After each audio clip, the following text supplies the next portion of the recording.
Hi, Man. Can Hello, you man. hear How are me? you? Hi. Uh, Um, there how you are you? are. Hi. Meet you virtually. Good to see you. I've just been moving around my stuff because I've seen on my filmings that this arm is there always. Yeah, So I'm well, trying, the setup is very nice, actually. It suits your content, and it's a little bit long, so no, I'm no, it's fine. trying It's to fine. I like mean, move it's around. much better than my setup. I mean, yes, yes. No, it's actually it gives a perspective. Actually, it's quite nice. Okay, that's a good way to look at it. But good to meet you. Yeah, nice to meet you too. I've been looking forward to this conversation. So I think I've actually started recording already, and Okay. I thought, is it okay to just ease into this one? Yes, yes, yes. We can talk Right. about, yes, there's no force about like talking about one specific subject or anything. Uh, Yes, I'm definitely curious about more of what you know and are into in terms of traditionalism and René Guénon. yes, yes. But I at mean, this there are a point, few astrologers that I noticed that are interested in these subjects. I mean, most of them, I feel like they're unaware of this great source of like knowledge that exists. But I'm glad that you're one of them. I feel like astrology is representing everything. Yes, yes, yes. And so it's so vast, and I'm I, just trying to hang in there to figure out. But yeah, I think there is something important of understanding that break with whatever was before modernism, yes, yes. modern world. Well, I'm very astrologically illiterate myself. I haven't been really like reading into it for some reason. I've been more interested in alchemy than in astrology, but, Oh, because they're sister sciences, as you know, like alchemy and astrology, they're very much connected. And but I've always wanted to study more and learn about astrology in a proper sense, something that you're doing, and hopefully I can learn a few things from you. And uh, I'll try. I'll try to share. But I know I feel I resonate with that from my own hunger in a way, yes, my hunger to learn more. But let me let us introduce you together because even just how do I say your last name? Iman Moeinian. It's quite Moeinian. Yeah. Moeinian. Okay. So I'll officially welcome you, Iman Thank you very much. Moeinian, to It's Therapeutic pretty Astrology hard to Podcast. pronounce, I understand. Yes. We come from each our language background. So Yes, yes, yes. And you're Mana, right? Or Mana? yes, that's perfect. Mana. No, no, I like any pronunciation. Okay. Likewise. Yeah. Okay. Good. But welcome, and so I thought we could ease into this chapter of TAP today because you have a YouTube channel and it's really popular, and there's some good, it's not just some, all of it is really good stuff on Thank you. there. Yeah, a few interviews and a lot of really thorough presentations by you. So that's how I found you, but I cannot find a proper presentation of you, Iman. Yeah. So I thought maybe you could help me. How should I introduce you? It's been so long since I last introduced myself, but I would say that, well, I grew up in a Persian family. I'm Iranian and in New Zealand. Um, and Okay. I studied the sciences at Auckland University. And but my main interest has always been philosophy and metaphysics, especially traditional metaphysics. And once I finished my studies, I returned back to Iran. It's been almost a year that I've returned, and Wow. I'm currently working on some translations and making video essays on YouTube and writing articles and working on a book as well about Rumi. So yes, I would say those were like the essentials without Wonderful. personal. That's what I thought. Some kind of scholar, some kind of philosopher, I'm an far avid from reader. that. I'm more of a student who is interested in these subjects, and I always consider myself as someone who is trying to learn and someone who is um, quite ignorant of these truths and these bodies of knowledge that exist. But yeah, I'm a student simply. I would What say not. you consider yourself to be ignorant? I'm curious about that. What Yeah. did you? How so? And then, but then this interest kind of expanded. It took you somewhere. Yeah, I mean, I'm still at the very beginning of the road, to be honest. I mean, I can never really consider myself as someone who is, learned in this department, because Okay. as soon as you um, allow that notion to settle in, that you think that you know something about something, then that's the moment that you have deviated in a sense. So I Got think, it. yeah, that's my own approach, but of Yeah. course, yeah. No, it's really good. I mean, it's really good. So you're a Virgo, and I'm not gonna talk about your chart yet, but I can't help to have that in mind as well. That Virgo humility is really good, but like you say, it's not. It's actually a good principle to don't think that Yeah, you know it all. yeah, yeah. Because it's like the problem with knowledge, as soon as you read a few things, as soon as you have certain discoveries and revelations, you all of a sudden become like there's a sense of conceit. There's a Yeah. sense that, okay, I know something now. Then that means that I'm superior to this or that person, because knowledge has these like devil-like elements to it. It gives you this sense of like superiority at some point, but one should be able to understand that that's illusory. It's not real. But yeah, but there is still a hierarchy. It doesn't mean that just because you're learning something means that of course, you may become, in a sense, superior to some extent, but one should be aware of the trap that exists, I would say. Yeah, I think that's a really good point. And also the men just anything mental is Yes. higher in our society than Yes, yes, yes, anything yes, yes. emotional or practical. So there's just Yes. being aware of that. Very much so, yes. But as you just spoke there about hierarchies, maybe that is a good link to go into René Guénon Yes. and Yes, that yes, yes, yes. understanding. I feel like sharing with you one thing that I took away from reading him, and that is, and let me know if it's the correct understanding, but I understood that if I as an individual come with a great idea, an original idea as an individual, I Yes, made this up, I have X factor, yes, yes, yes, yes. something special about me, then in René Guénon's term and in traditional terms, that's not anything good, because it should actually adhere to some tradition in order True. to be sustainable and trustworthy. It's a very good point. Exactly. Yeah. So Guénon has emphasized, especially in his book, I think you have read that, The Crisis of the Modernity is one of his most basic works, and in which he has discussed something about individuality. About like he says that the majority of the European modern philosophers or philosophies are very individualistic. They tend to exercise their own opinions and make truth a personal affair in a sense. Yeah. And whereas, like, I don't know if you've heard of Kumar Swami or not, Ananda Kentish Kumar Swami was a friend of Guénon and Oh, a very important philosopher and an intellect of the 20th century. He has said that a mathematician does not exercise personal opinions about a given mathematical axiom. For instance, 2 plus 2 is not 5 or 6. It's not something that I think is true. It's 4. And the same thing applies to pure metaphysics. mm, But again, in the realm of philosophy, there's a different story, because in philosophy, you can have like certain, like you can exercise your own opinions and you can give your own views of certain matters, which is completely fine, but not in like pure metaphysic.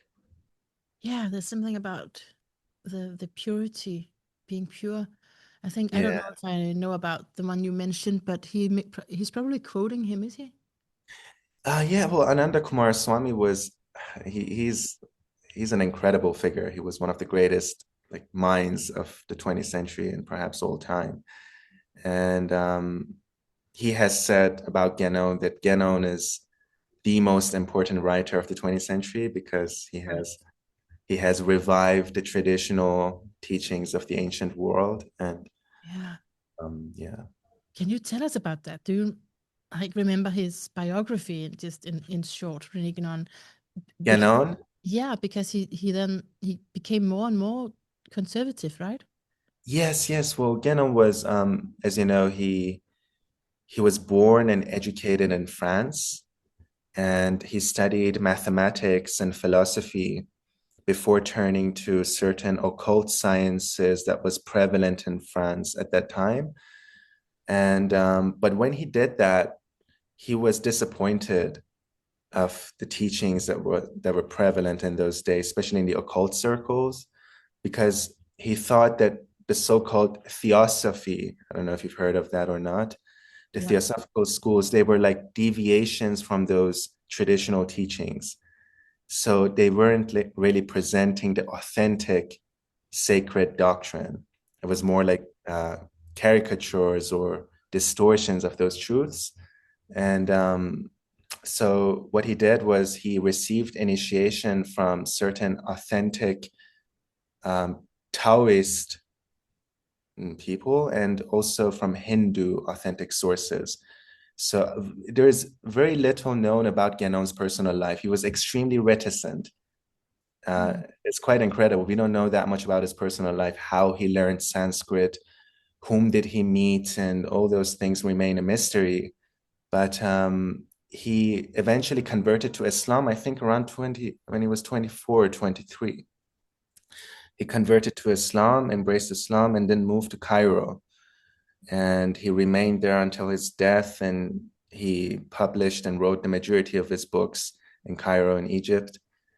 And I was just checking to see, but yeah, I remember right. He's a Scorpio, so that could give that privacy. oh, really, really, I didn't. So Yes, Scorpio, they're very private, right? yes. That's Could interesting. do that. Well, yeah, he was way too private. I mean, like, there's nothing known about him, which is quite amazing. Mm. But yeah, so he wrote most of his works in Cairo, and he died there and was buried there. You have several, because that's the one you mentioned is the only one that I read, but you mentioned several books by him in your videos. Yes, yes. I yeah, he has around I think 21 books, if I'm not mistaken. But his most well, he began writing first. What he did was he cleared the ground before like expounding his own teachings. He wrote two books, which are a bit tedious and a bit voluminous. They're called The Spiritist Fallacy and also a book about theosophy, in which he makes certain criticism of both the spiritist movement, the pseudo-spiritual theories of the modern world, and also the school of theosophy by Madame Blavatsky. Mm. And after that, he writes, I guess, Introduction to the Study of Hindu Doctrine, something like that, in which he talks about like the major and central conceptions of Hinduism. And his other basic work, Crisis of Modernity, is his most simple work. And that's when I like whenever someone asks, how should I start reading Guénon, I would say start with Good. Crisis of the Modern World, because Yeah. it's the most accessible and easy book to read. Mm. And his most magisterial and doctrinal work is perhaps A Man and His Becoming According to Vedanta. Mm. And that book is a bit dense, I would say, but What is it very about? Can you say what it's about so we don't have it's to read about, it? well, yeah, I mean, it deals with the conception of Vedanta in Hinduism. So the non-dualistic so-called philosophy of Hinduism, which basically is, according to him, the highest form of truth. And Mm. he talks about, for instance, the dream state in that book and what happens during the dream state. And he also discusses the other essential features of Vedanta, which is basically non-dualistic. So there is and subject and object become one in a sense. Mm. And but it's very complicated, and we can get into the subject of Vedanta. But it's a very dense book, and he also talks about what metaphysics is not and what metaphysics is in that book, especially in the beginning of it. Yeah. And So yeah, so because what? the subject of Yeah, because the subject of metaphysics is very complicated. It's very vague. Like we don't know what metaphysics actually is. The modern world has certain conceptions of it. The ancient world had a different conception of it. There's no definite definition of this word. This is so interesting, right? This is what we are trying to talk about today, this being on the verge of, and where he was, something was shifting and he tried to take it, roll it back. Yes, yes, yes, yes. Exactly, exactly. Yeah. And it's, in a way, it's our own job today to look critically. I think it's always our job to look at critically the time that we're in, but also all of the things that we've taken for granted in terms of our spiritual lives and how fragmented it has become. Very much so. Yes, yes, yes. Very much. I mean, as Guénon said, we live in the Kali Yuga, Yeah. the dark age or the iron age. And in this period, people are far removed from spiritual values, from their higher self, from things that really matter. And they're oriented towards deception in a sense. See, this is interesting because I read a little piece of it. I think it must have been from the original text of Kali Yuga. It was quoted in a book by Jules Evola. Julius Eval, yeah. Yes, who's also friends with René Guénon. Yes, Right? yes. He was highly Uh, inspired. but so in that quote, it was like, women do not obey their men, husbands. Mhm. And so I was like, Well, okay, yeah, I well, don't know yeah, I if I mean, want to go back to that. Evola had many radical ideas. I mean, his traditionalism is very radical. I personally do not really resonate with that sort of traditionalism. And especially in the modern world, I mean, one should not be a radical traditionalist. I'm kind of like against that notion. Even Guénon can get a bit too far. Yeah. Uh, but we can like at least be very selective and take certain elements that are valuable and that we can apply to our daily life. Not certainly adhere completely to a certain school. I'm against that. Like I don't consider myself I used to consider myself a traditionalist, but I don't have that notion any longer. I don't really Mm. adhere to traditionalism per se as such. But one can get certain elements that one can resonate with, and that's perfectly fine. Absolutely. And that's what I love about your work, that I can see that you are eclectic like that. And Yes. and so it's not just one direction, but yeah, I agree with you that I feel like even though something very modern inside of me feels resistant to some of Yes. it, Yes. and like I don't want to turn Oh, into the Handmaid's Tale or anything, but exactly. there's something pure. I mean, there's something that that we have overlooked. So Yes. Yes. Very much so. I mean, it's not okay to disregard modernity completely because we live in the modern world, right? We cannot say, okay, I don't want to be I want to live in the medieval ages. yeah, That's impossible. Um, as someone has said, we should be the child of our age. yeah. And we should embrace at least the positive aspects of it. And at the same time, as you said, look back the ancient world and uh, take those important elements that we can apply to our life. So what would you say if we were to say what is destructive about modernism? And I think this quote from it's it's quoted, I think, from René Guénon, maybe an editor who's, I think it's the editor's note in René Guénon's book, The Crisis of the Modern World. And it says, the past century has witnessed an erosion of earlier cultural values, as well as a blurring of the distinctive characteristics of the world's traditional civilizations, giving rise to philosophical and moral relativism, multiculturalism, and dangerous fundamentalist reactions. Well, he has discussed the subject in detail in his Crisis of the Modern World. Is basically the idea of progress. It's one of the main ones. So the fact that tomorrow is always better than today, and we are constantly moving towards a better future, and all this is central to modernism. But we should not deny the fact that the modern world has had great technological advances, like technological miracles. The fact that we're having this conversation at this moment is itself a miracle. But at the same time, it has neglected the true principles that exist. So what happened was individualism became the dominant principle, and people were cut off from the sacred. Yeah. Was another one. So the sacred was no longer accepted. And in modern philosophies, most of them are subject oriented.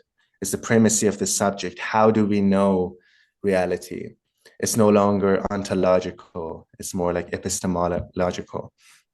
We should not deny the fact that there are certain advances, but intellectually, there has been a degradation, so to speak. Mm. And but not in terms of comfort and technology, which itself is amazing. Yeah. Yeah. So intellectually, and so okay, yeah, actually talk to me about that intellectual, because if I remember correctly, he has intellectual intuition is something Yes, yes, by yes, René yes, Guénon. exactly. So in a way, Yes, it's connected the sacred and the intellectual. yes, very Ah, much so. Yes. So intellectual intuition lies at the root of metaphysical speculation. And interestingly, what you said, like after Descartes, at the end of the Renaissance, what happened was this faculty of the intellect, which was the highest form of, like the highest faculty by which people know, was reduced to reason. And mm, this was done partly by Descartes and partly by Kant, Immanuel Kant. mm, And yeah, so basically intellectual intuition is like superstitious now, a superstition.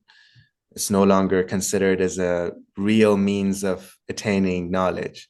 mm, It's more like cerebral and thinking that matters nowadays rather than intellectual intuition.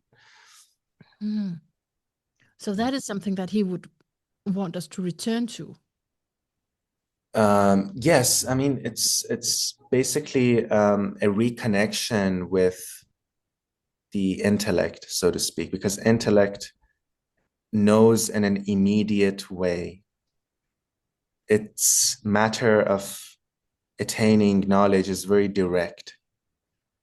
It does not reach a conclusion with syllogism, with a dialectical process. It is very immediate and it is very intuitive. It knows, as some people say, with the heart. In Mm, fact, Friedrich Schuon, another great metaphysician, he said that cardiac intelligence, mm. when reduced to its minimum, is always correct. Huh. How do you Yeah. understand that? Cardiac, like the heart? Yes, yes, a cardiac intelligence. It's a different form of intelligence, which is quite different from just, mental intelligence or the Mm. act of thinking. Yeah. And you say when it's reduced, then it's always correct. How do you mean? What do you mean by that?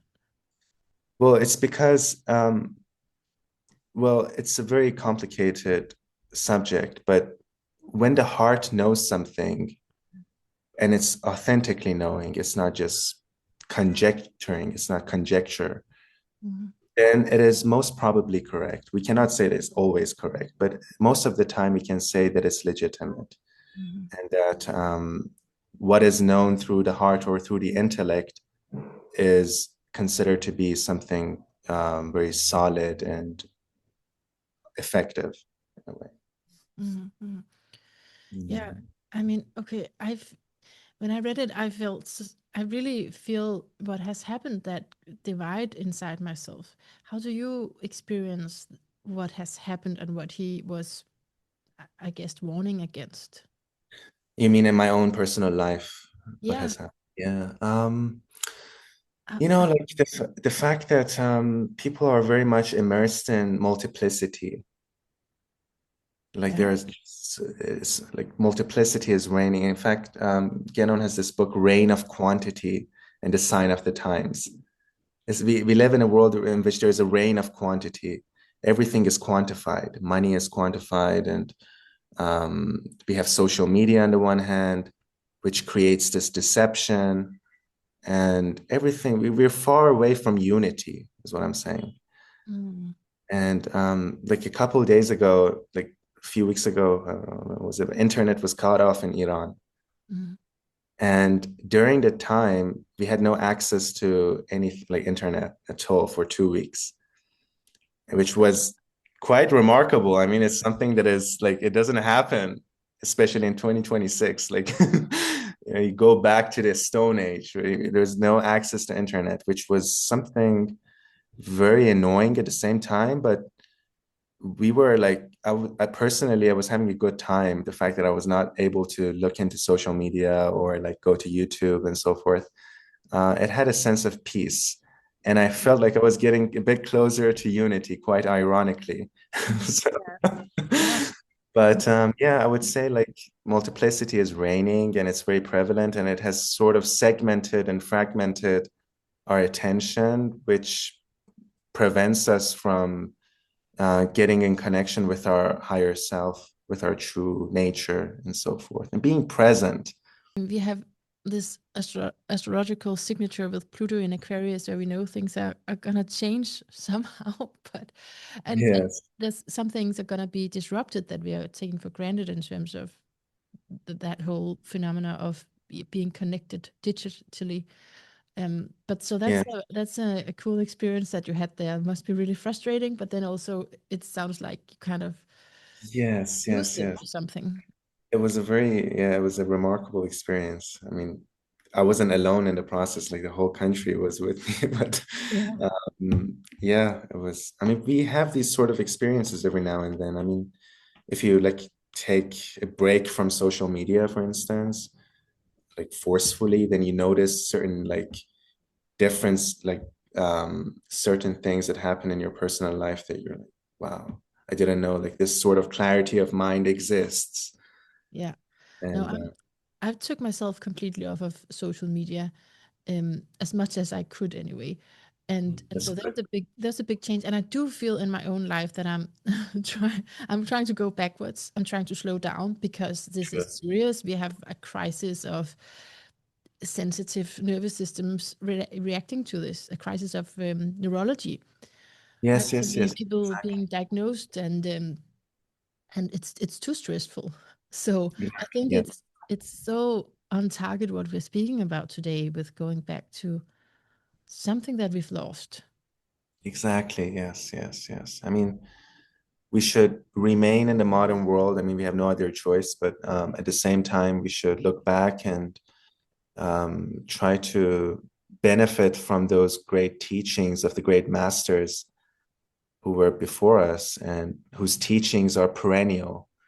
Mhm. They're not like related to a specific date. For instance, Plato or Aristotle, they are like they're present at this moment. They're not dead. Like I don't see them as people who are deceased 2,000 years ago. No, I see them as living at this very moment. Mm. And because their teachings are perennial, they're beyond time and space. And that's something that is, I've always tried to approximate to the extent of my ability, but it's incredibly difficult. Um, Yeah, to live by.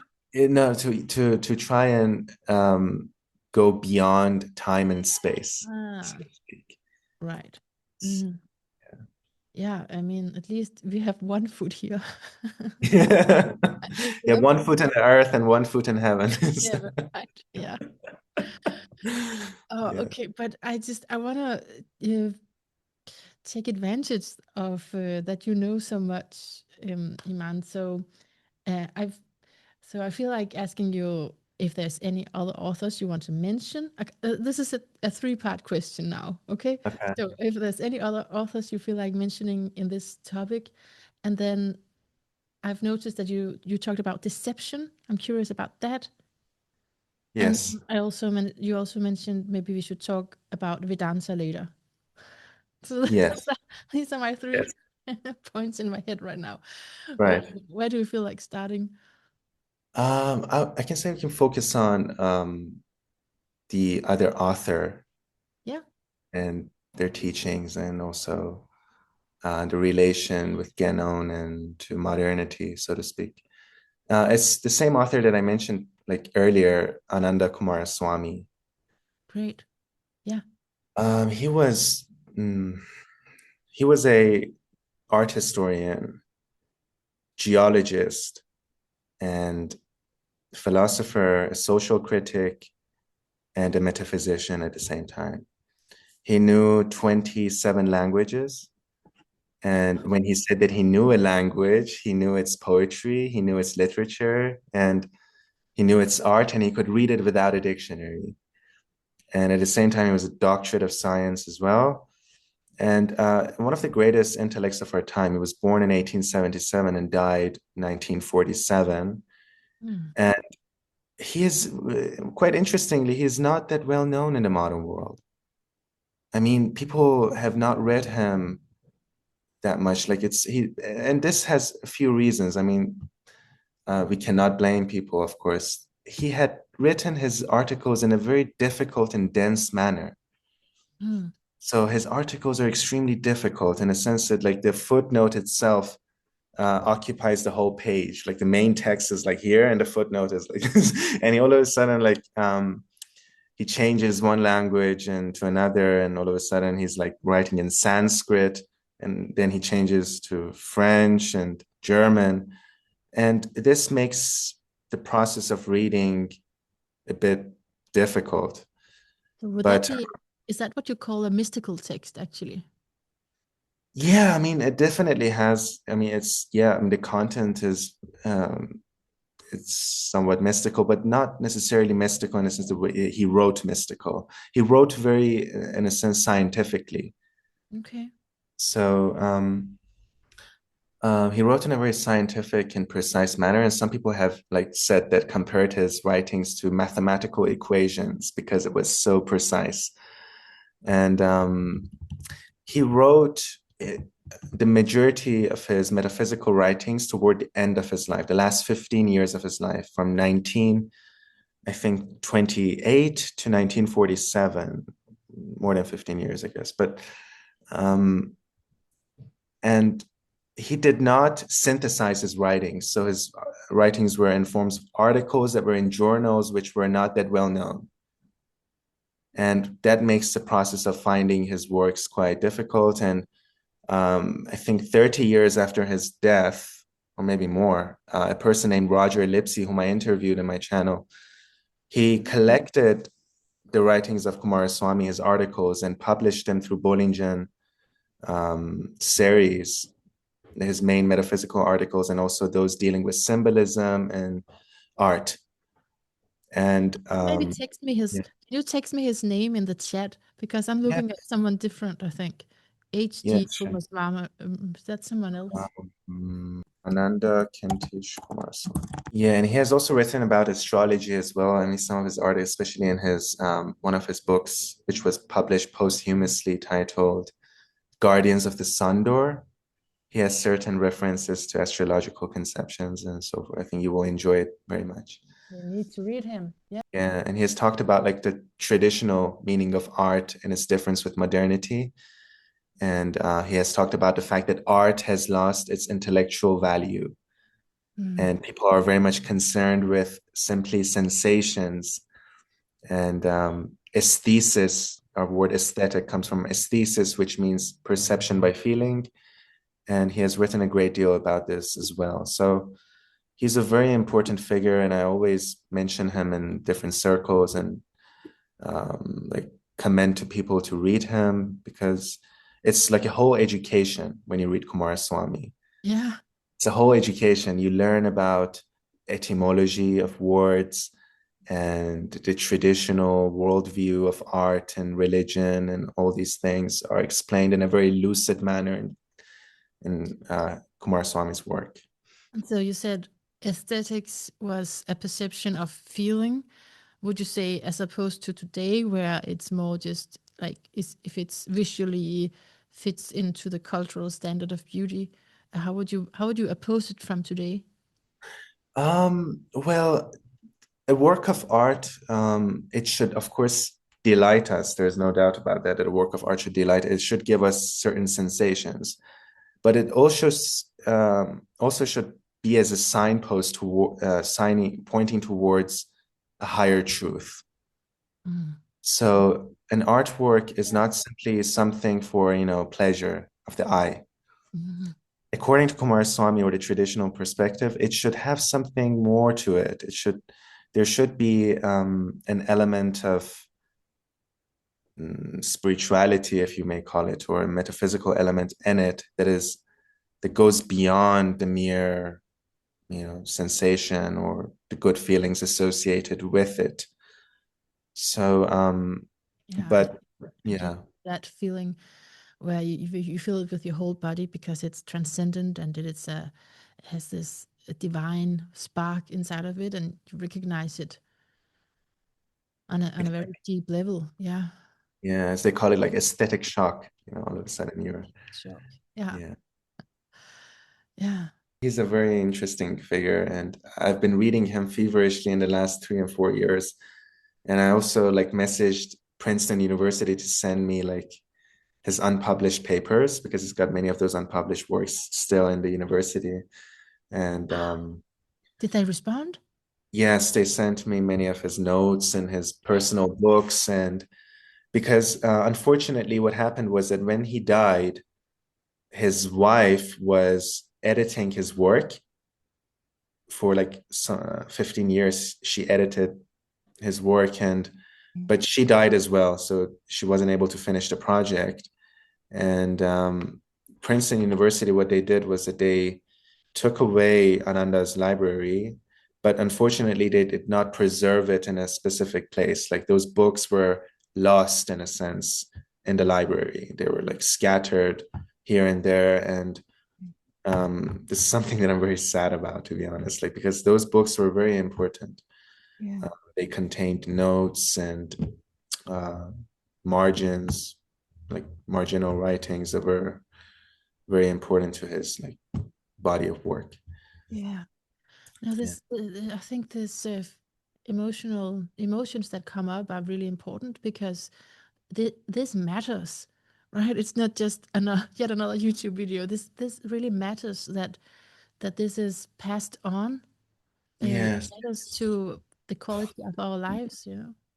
Yes, exactly. And unfortunately, like I feel like the majority of the books that are written nowadays are, um, I would say, like they're far from solid. They really don't have that much value in it.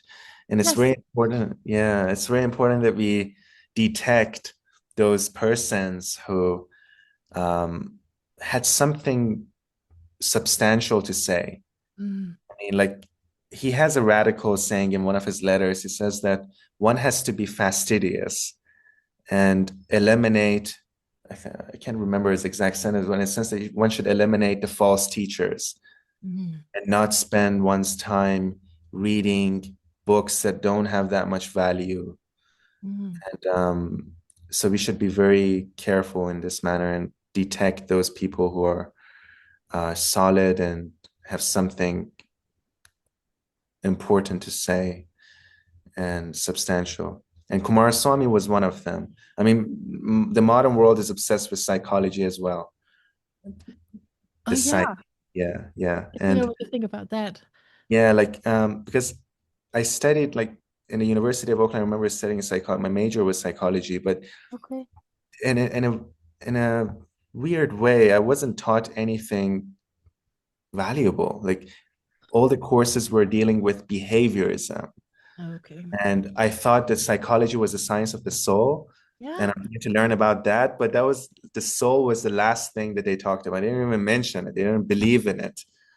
And I was very disappointed. I remember like I was like, this is not what I wanted. Like um this is not what I was seeking. And Carl Jung is very famous nowadays. People are obsessed with him. But I would say that Kumaraswamy is even more important than Jung. And I hope that your listeners will look into this great figure of our times, and We they will really make have a to. great difference. Yes. Yeah. It's very rewarding. Mm. Yeah. So when you invite us like that, do you have one book that you suggest that we start by reading?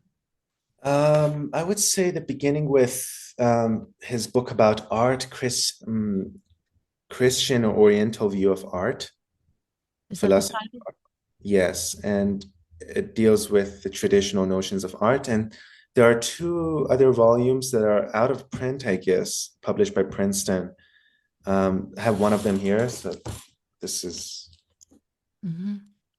the Metaphysics, which were a collection of his metaphysical writings, edited by Roger Lipsey, and also another volume dealing with art. So these three are good starting points. Yeah, I would say that the book about art is perhaps the best entry.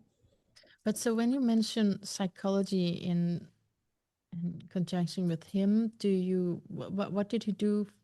What did he give you, or what does this philosophy give you that you couldn't find in psychology? Well, psychology is a relatively new science. At the same time, it's a very old science as well.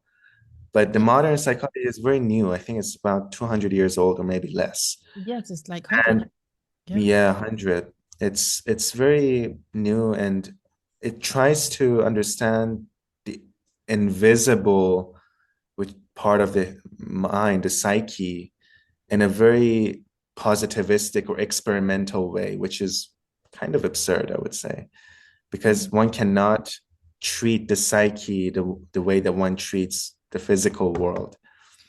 Um, but psychology, especially with Jung, it was dealing with, the collective unconscious and subconscious and so forth. What happened was, in a sense, the subconscious became deified. It became too important. Like, it Ah. was the source of all the symbols, according to Jung. He says, Mm. like, the symbols, the archetypes, they stem from the subconscious.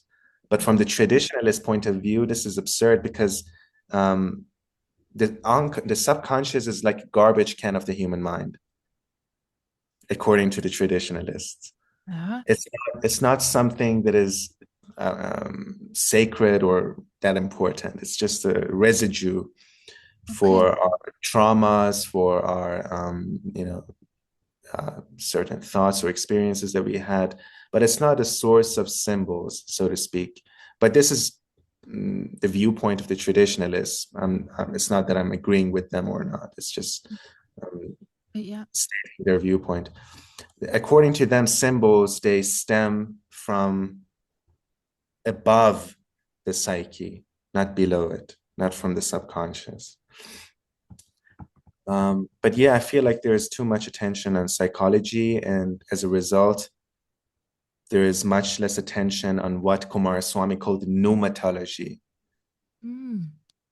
The pneuma in Greek apparently is the spirit.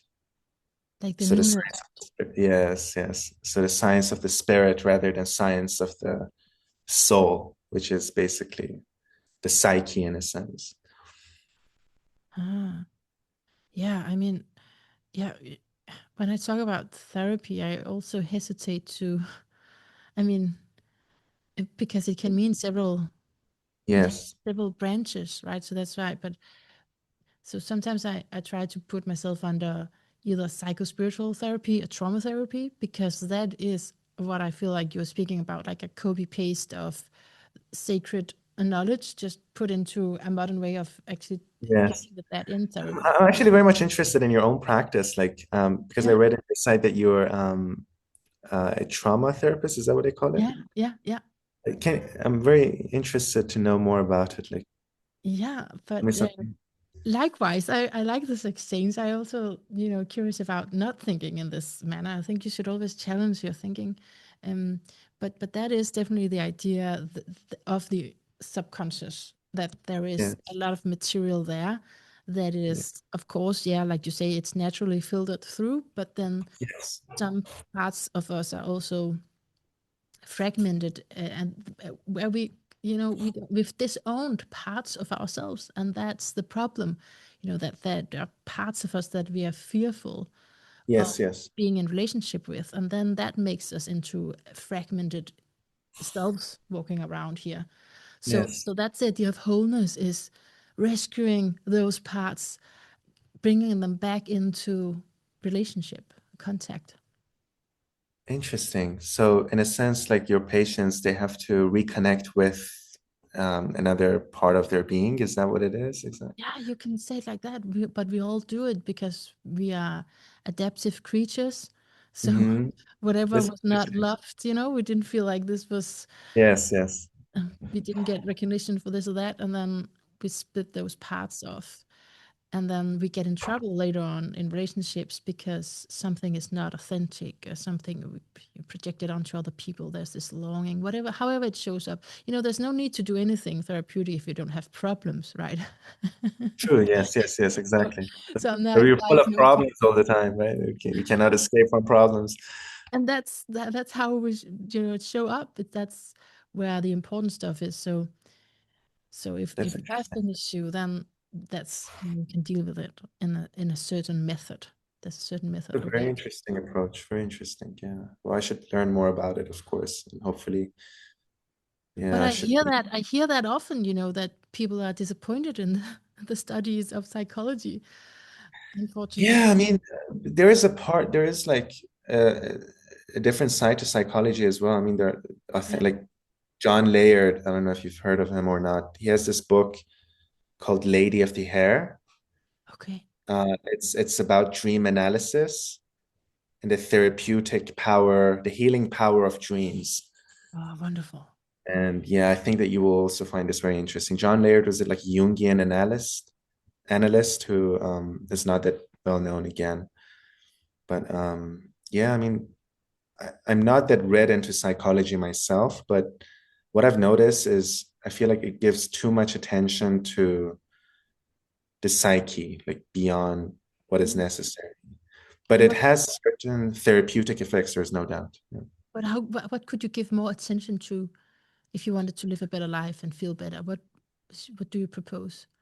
Um, I would say that first and foremost, the connection between mind and body is, of course, very important. There's no doubt. Like the importance of the psyche is without a doubt there, but one should also pay attention to the spirit. So, Mm. like in like Guénonian teachings, they say that man is tripartite.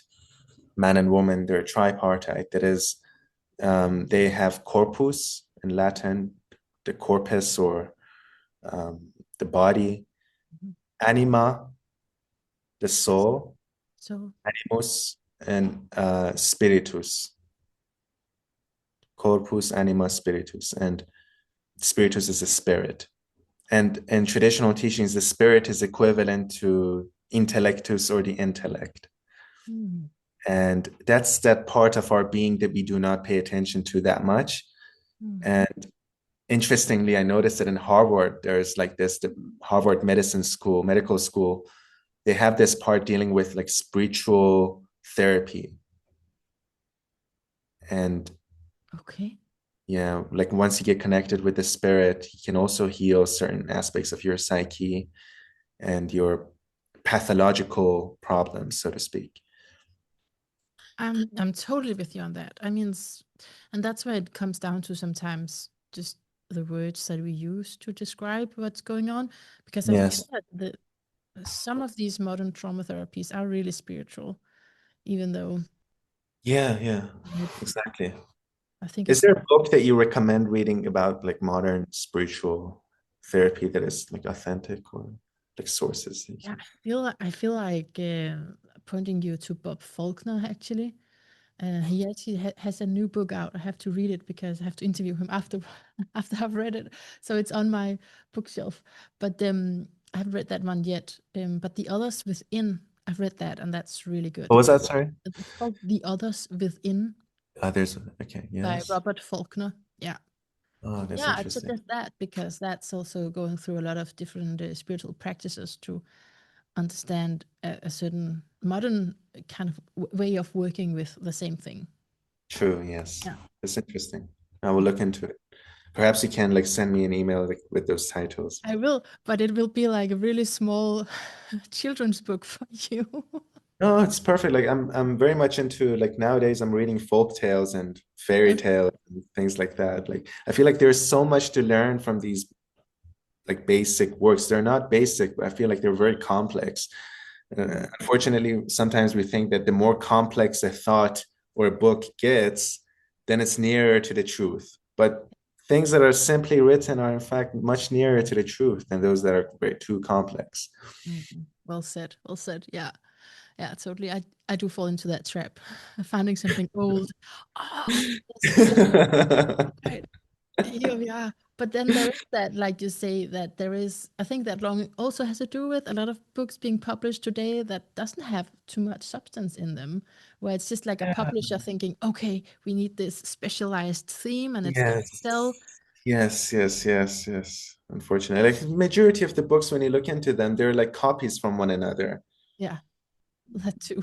And there's so much pseudo spirituality, like it's quite easy to get lost in this like pseudo spiritual books and so forth. But it's one should find the true masters, I would say. And there are a few books that one should read. I mean, it's not that many books that you should necessarily read in your life. There are like very few. But Okay. yeah, I mean, I thought about this quite a lot. Like, what should I read? What is necessary? Should I read novels, or should I not read like these like Russian novels that are being written centuries ago? And then I noticed that it's not really that necessary to read modern literature that much because it's not going to add that much, um, positive elements, or it's not going to help you establish a very solid worldview. I mean, it has its benefits, there's no doubt, but it's not everything. I mean, we should be very careful and selective when it comes to what we should read. Mm, And yeah, I've thought about this quite a lot, and good. Yeah. always I never reach a definite answer.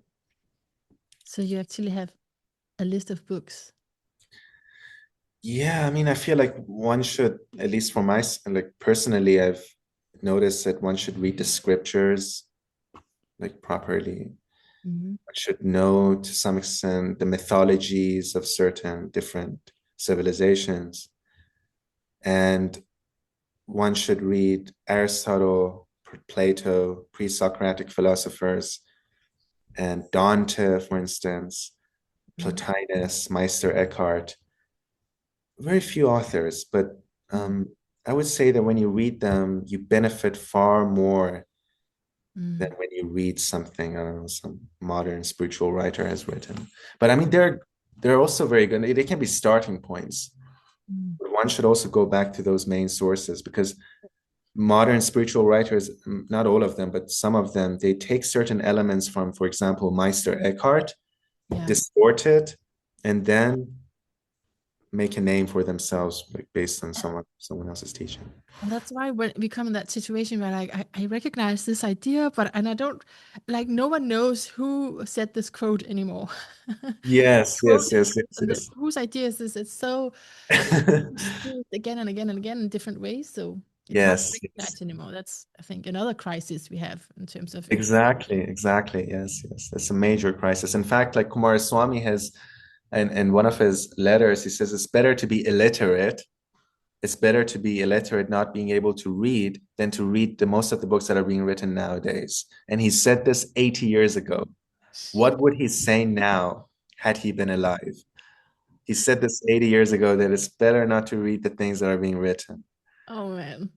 Oh man, yeah, that is wild because when I interview authors and they have books published in the 90s, they are definitely better than now. Yeah, Yes, like that's pretty strange. That also happens in cinema, for instance. Like right. I don't know, like as time goes by, things become like more shallow in a sense. Like there's no, Maybe we can relate that to what you were talking about with deception earlier. Is there something yes, to that? yeah, we're being deceived in a sense. So we keep like mistaking certain illusory things as the truth. It's like a mirage. It is as if though the modern world has a lot of like this mirage, and the fact that you cannot detect or discriminate what is the truth, what is authentic, Mm. what is necessary. And in a sense, because people are very much pleasure driven in today's world, distraction is prevalent, Yeah. and seeking small pleasures is very, it's a problematic thing. And for that reason, we're being deceived. Mm.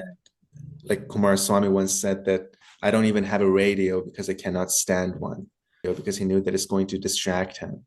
Okay. And he said this 80 years ago. Wow. And when he was interviewed one day about, like, because he was planning to go to India and become a hermit, Okay. but he died.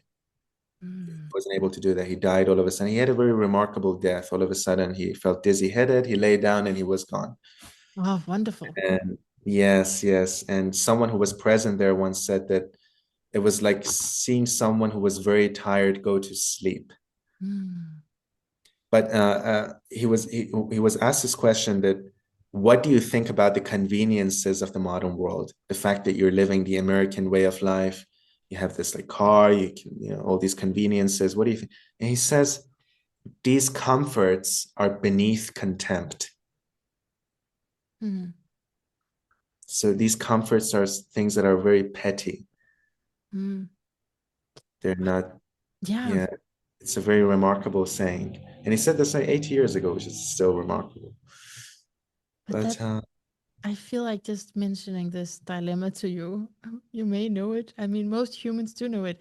This is where you really want to read and you really want to do the hard work, but your body is like, oh, I can't. exactly, yes, I'm yes. I mean, I'm exhausted. suffering from that problem as well. And you keep procrastinating, what you should be doing, but there are certain things that paralyze you in a sense. Yeah. You feel paralyzed. I was in a similar state a while ago, and it was awful. It was very scary. Mm. Like you know what to do, but something always prevents you, and you don't know what it is. Yeah. You don't know if it's idleness. You don't know if it's your mental fog, or Mm. you don't And know. there are certain techniques that it can tend to help in therapy around that topic. So I just want to say that's something you can bring to a therapist, and I think Okay. have good results with it. But I think right now, as we're talking about it like it's a worldwide thing, at least where there is internet. I mean, Yes. it probably has to do also with the modern world, that there are many distractions and that appeals to the lower part of you, your humanness. Exactly. Yes. Yes. Yes. I mean, we're looking for, small, lasting pleasures all the time. Like the fact, like social media itself, like we are used to, short contents. Our attention span is very low. It's very Yeah. short. And that itself is a problem. And when you're constantly in this like labyrinth of content, you're unable to think of higher things. Mm. You're unable to look deep into yourself, to be present, to have clarity of mind. It's near to impossible. And really, that is what we need in order to not feel so much despair around what's going on, right? We really need it. I really need a sense of meaning in our lives in order to Yes, yes, yes, go on. yes. And yes, exactly. And what you're doing yourself, your project is very valuable. And the fact that, you're interviewing people who are working in these fields, it's incredibly valuable. And there are very few people who are interested in these things. Very few. Mm. It's something incredibly rare. It's a gift to be able to resonate with these principles or truths, and the sacred in a sense. I mean, so that's relative how many resonate with it, because you do have a lot of people watching your stuff, and so people fall come upon this, fall Yes, yes. upon this somehow, and then they're like, oh, they're interested, right? Uh, Yeah, exactly. I've noticed a great thirst in people. They have this thirst for knowledge. They're tired yeah, of this materiality, yeah. of the But then, fact. yeah. So but then I also recognize the other part, that it is very rare, and that it is much harder to get a salary, from doing this Yes. kind of sacred work than if you were an engineer and a lot more rational. Yes, yes, yeah. I mean, the work problem is also very important because some people, of course, they work in certain factories, for instance, they have jobs that they do not like, and Yeah, they spend 9 to 5 working for someone who they hate, for instance, yeah, and they're not comfortable in that position. And when that person goes home, they don't have that energy to read Guénon, for instance. exactly. Yeah, They don't have the energy to, think about higher things because they just want to have fun. They want to watch TV, or the TV is no longer there, but they want to yeah, scroll on Instagram and yeah. yeah, so that's the problem itself. Mm. Yeah, Yeah, I think it really takes something to dedicate yourself to it in these yeah, times, yeah. especially. Especially in these times because it's incredibly difficult to find a time for metaphysical speculation. Imagine someone in Starbucks Yeah, talking metaphysics. yeah, It's almost like it's very rare. You cannot yeah. find such a thing. Like back in New Zealand, I remember whenever I was like, I went to Starbucks or like different cafes. When I was listening to people's conversations, I was like, wow, it's so hard to, find or hear people talk about metaphysics or philosophy or things that, yeah, I it's mean, because they were not speaking about it, or because they were speaking about it. no, no, no. Like it's very hard to find someone, who Yeah, speaks yeah, about these things or concerned about these things. yeah, Yeah. yeah. Okay, so I have two follow-up questions for you before we go to your astrology. And the first one is, earlier you said, what, it's hard to tell anymore what is metaphysics and what is it not. What is it actually? Just like, can you give a definition of what is the metaphysics? Metaphysics. I've thought about this quite a lot, and I've never really reached a certain conclusion. But the word metaphysics, it comes from the work of Aristotle, Metaphysica, which was basically that which comes after or above physics. And interestingly, he himself did not give this name to that book. 200 years after his death, there was a scholar who collected his works, and he gave the name Metaphysica to that particular work, which dealt with, of course, certain ontological speculations and so forth. But metaphysics has different shades of meaning depending on what context you're using it. For example, modern metaphysics is completely different to traditional metaphysics. And according to like Guénon or Kumaraswamy, what is called metaphysics nowadays is not metaphysics, but simply epistemology, the study of how we know how we know reality.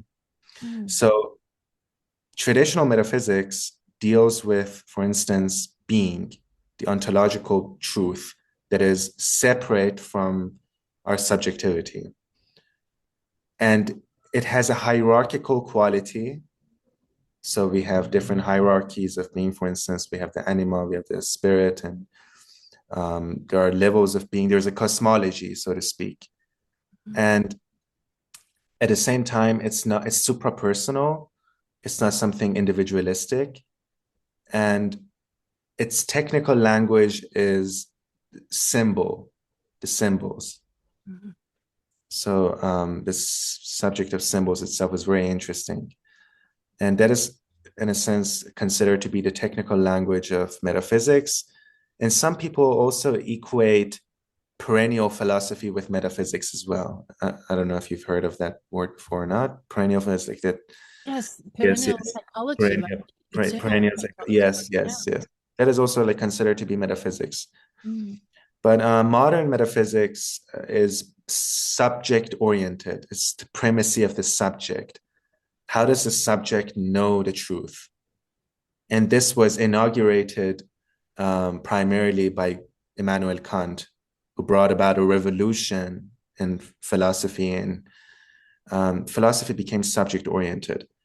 And there is no hierarchy in modern metaphysics or philosophy, and there is no connection with the sacred. So anything that goes beyond conceptual frames is, in a sense, disregarded or considered to be dubious, in a sense. So, and another thing is that modern metaphysics is mostly systematic. For instance, in Hegel or in Kant or in Leibniz. Leibniz was the only philosopher who was partly modern. He had many traditional elements into his thought. But modern metaphysics is also systematic, but traditional metaphysics is consistent. It is a consistent set of doctrines, and it doesn't really belong to a specific time or to a specific place. It's supra-personal, supra-individual. That's a really good way of putting it. Yes, I think you get an idea, even though you may not know the extent of all of that, but then just okay, there's something super personal. There's something here, no matter who I am. Exactly. Yes, yes. The truth is external to ourselves, to our subjectivity, I would say. Yeah, yeah. Yeah.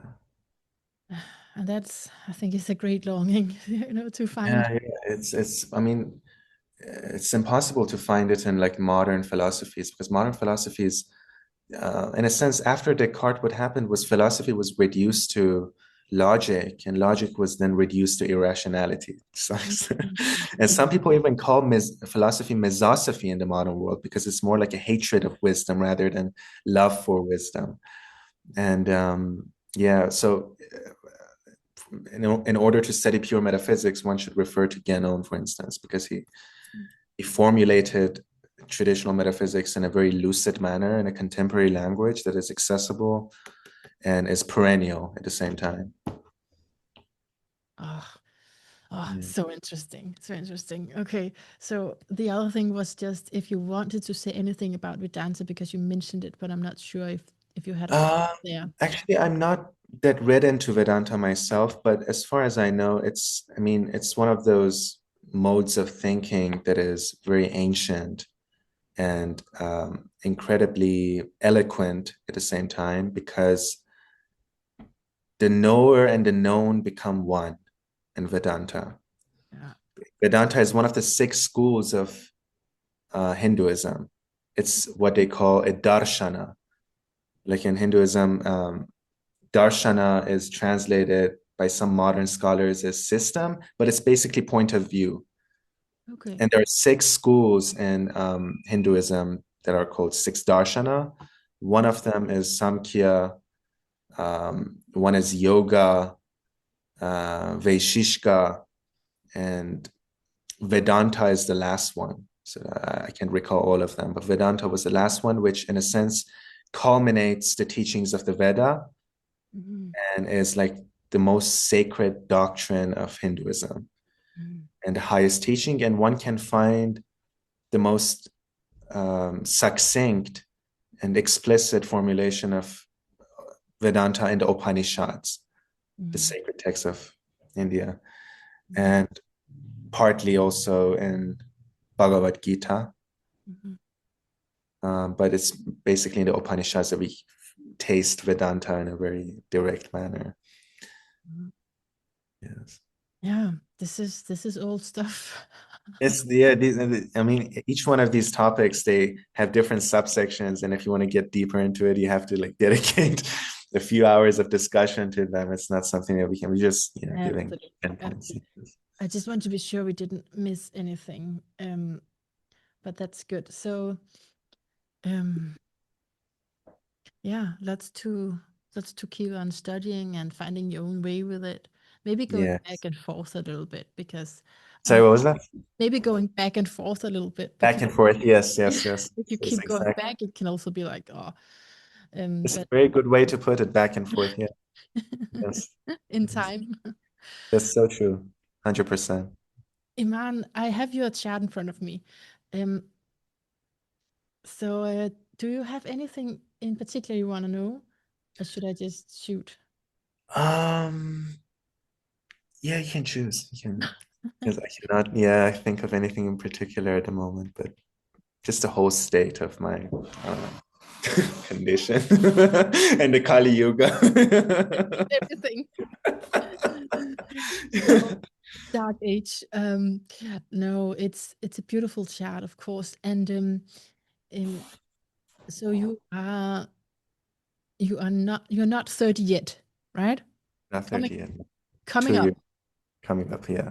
coming up, and so that's important in astrology because of Saturn.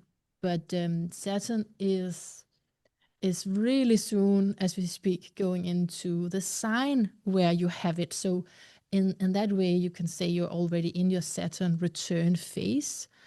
And as soon as the planet is in the sign, but of course the conjunction coming up in that's a long time from now. In April 27, you have your Saturn return. So there's that. But just being aware that Saturn now is moving into that sign of Aries where you have it, that is also going to bring this effect of something is establishing, finding your own established roots, making decisions Wow. that are really like this is where I want to be. Um, so I looked at that, and then I So just it's more like a certainty that comes into my life, right? Is that what you said? yes, because I mean sometimes you don't know it while you're doing it, but and then it just afterwards you're like, oh yeah, that was really meaningful. But it's a milestone for sure where you secure something, lock something in. Right, I'm gonna buy this house. I'm gonna take that risk. I'm gonna start this business or whatever it is for you. right. A relationship, it could be many That's things. very interesting because I was actually sensing something like that approaching in my life. Yeah, I was sensing it, like especially in the past few weeks. I felt Oh, like I'm getting closer to being more decisive in a sense because I also suffered from indecision for some time, mhm, and everything appeared to be very foggy mhm. to some extent. But now I'm seeing that fog dissipate Oh, and good, good. starting to see, as you said, it's very interesting. Yeah, Uranus just turned direct. I think that is giving a sense of clarity for many people, and I think that that sense that you have, that's very good. Um, that's how it's going to work for the next, what is that then, 1.5 year, Yes. until it's uh, until it's a conjunction exactly. Then that's, oh, I can feel something is coming, and you're figuring it out. Whatever happens, you may be seeing it in that light where something is going Oh, to. that's very interesting. Very interesting. Yeah, so that's one thing. But I also wanted to mention that I feel that because I think it goes really well with what you're doing, that I've seen especially your conjunction between Uranus and Jupiter in Aquarius, and the aspects that those planets are making, that could be, it's just a proposition. I'm not Yes. claiming it to be so, but an idea is that it could be that in past lives, past incarnations, you have been involved with revolutionary ideas, social revolutions, but then they're both retrograde, I want to say, and Right. so it kind of led to something that could not be trusted. It got too grand, it got carried away. It was a really good idea, but it didn't work out. And You mean in the past lives? in past lives. And so Right. this is the idea in evolutionary astrology, is then you're here then to, Oh, on the basis of what happened, you kind of have a subconscious knowledge of that. But then now what is important for you is something solid. yes, So yes, yes. Very much so. Yes. still revolutionary ideas for sure, but it has to be solid, and you are a Virgo in this life.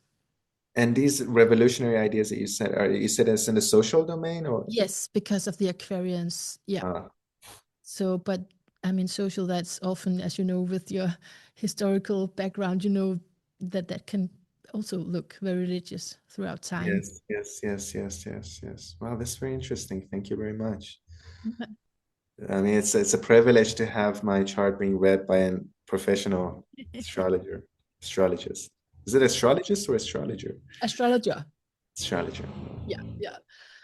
But yeah, just a few notes from it. But it's really, yeah. It's very interesting. The first time experiencing this. Yeah. I've never had this experience. I my friends every now and then they tell me like what my sign is and all that, but I keep forgetting. But yours had a different effect. So Good, good, good. Hopefully it makes an impact, and then you, definitely, yeah, you can look more into it. I Yeah. sure will. Okay, so thank you so much, Iman. Thank Really, you. really inspiring. And I'll link to your. Do you call it a podcast? It's a YouTube channel anyway. I don't know if you call it a podcast. Is it that? Yeah, Yeah, podcast good. is Podcast YouTube channel. I'll link people yes, to that. yes. It was lovely talking to you and getting to know you virtually, and I congratulate you for what you're doing, and I wish you the greatest, the brightest days ahead of you. Oh man, thank you so much. The same, the same.